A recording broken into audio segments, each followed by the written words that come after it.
বেনাপোলের অস্তিত্ব রক্ষার লড়াই একটি হাসপাতাল দাবি, একটি হাসপাতালের দাবি, শুধুমাত্র বেনাপোলে। হে বেনাপোলবাসী, হে বেনাপোলের লড়াকুর জনতা, আজকে আমরা শুধু রক্ত মাংসের মানুষ হিসাবে দাঁড়িয়ে আছি, নাকি জীবন্ত লাশে পরিণত হয়েছি? প্রতিদিন এই সীমান্ত দিয়ে সরকারের কোষাগারে কোটি কোটি টাকার রাজস্ব যাচ্ছে, অথচ আমাদের জন্য বরাদ্দ হচ্ছে শুধু অ্যাম্বুলেন্সের সাইরন আর কাফনের কাপড়। যারা ভিডিওটি দেখছেন না টেনে পুরো ভিডিওটি দেখুন।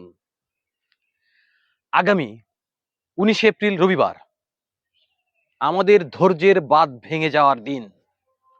আগামী 19 এপ্রিল আমাদের ধৈর্যের বাঁধ ভেঙে যাওয়ার দিন। আমরা কি কোনো বিলাসবহুল অট্টালিকা চেয়েছি? না, আমরা চেয়েছি শুধু একটি আধুনিক হসপিটাল, যেখানে একজন মা তার সন্তানকে কোলে নিয়ে শেষ নিঃশ্বাস ত্যাগ করবে না। আমরা শুধু চেয়েছি একটা হসপিটাল।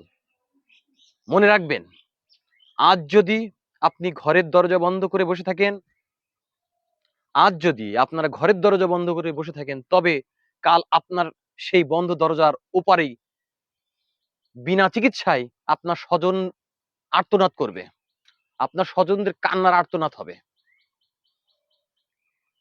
প্রতিবাদ করা আমাদের শখ না, এটা আমাদের বেঁচে থাকার লড়াই। আমরা যে প্রতিবাদটা করব 19 তারিখে, সেটা আমাদের শখ না, সেটা আমাদের বেঁচে থাকার লড়াই। আমি বলে দিচ্ছি, 19 তারিখ থেকে বেনাপোলের রাজপথ আমাদের ঘর হবে, আর আমাদের আন্দোলনই আমাদের পরিচয়।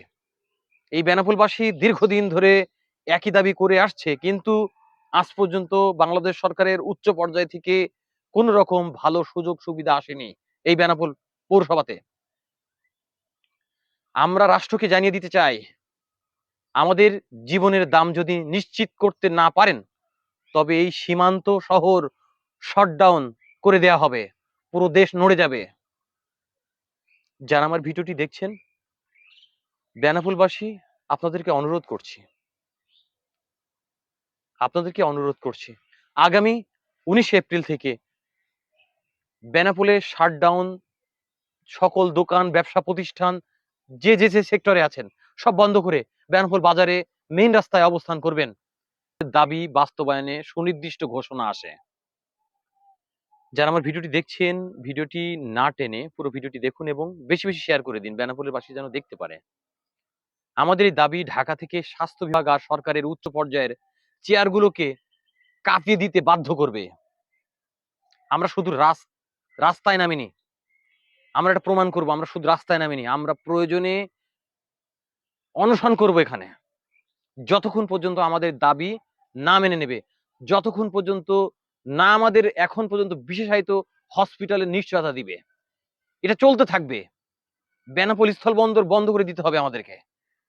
শুধু রাস্তায় একটা ব্যানার এবং প্লাকার্ড নিয়ে দাঁড়িয়ে দুটো একটা বক্তব্য দিলেই দাবি মানা সম্ভব হয় না। দাবি মানতে গেলে সেই দাবির পেছনে শক্ত অবস্থান থাকতে হবে আপনাদের। আপনারা আসলেন এবং দুটো একটা বক্তব্য দিলেন, এই বক্তব্যই শেষ হবে না।